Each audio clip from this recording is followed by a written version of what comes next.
My dad is Joe Biden. A few years ago, he wrote a memoir. For his title, he quoted the line from Robert Frost's famous poem. He called it Promises to Keep.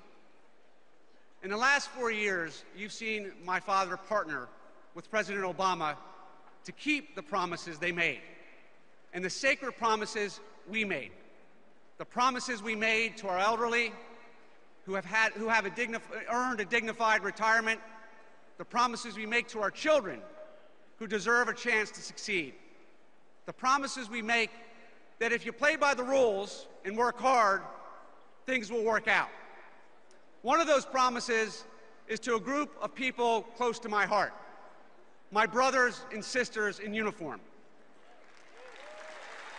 You guys.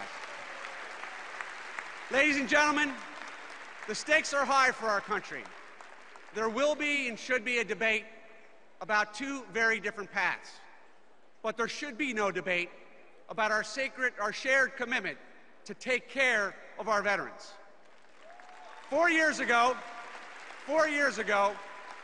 I told you that my father has always been there for me, for my sister, and that as Vice President, he would be there for you. And he has. I've seen it.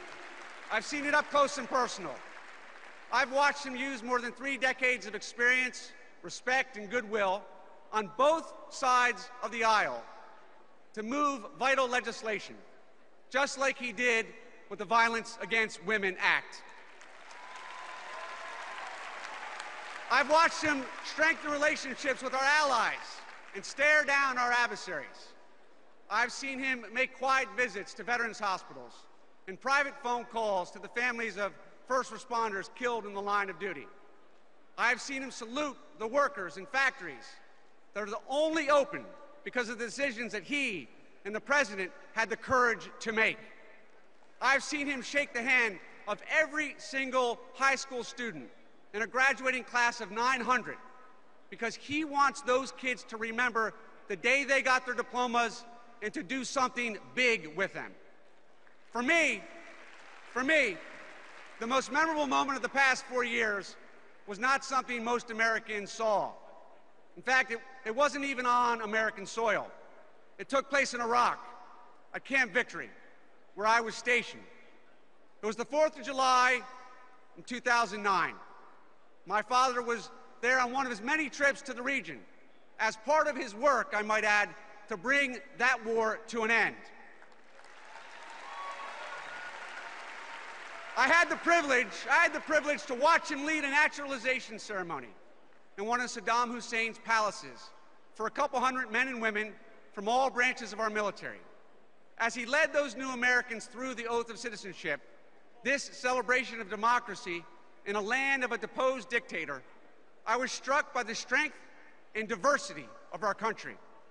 I was reminded why we as a nation are stronger when everybody has a chance to do their part.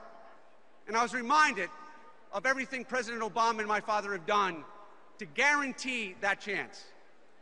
We do have promises to keep, and my dad and Barack Obama are keeping them.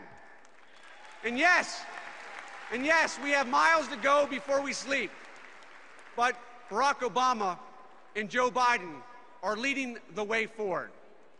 4 years ago, because I was going to Iraq, I asked you to be there for my dad, and you were. And for the last 4 years, I can say with certainty, he has been there for us. In moments, both public and private, he's the father I've always known, the grandfather my children love and adore, and the vice president our nation needs.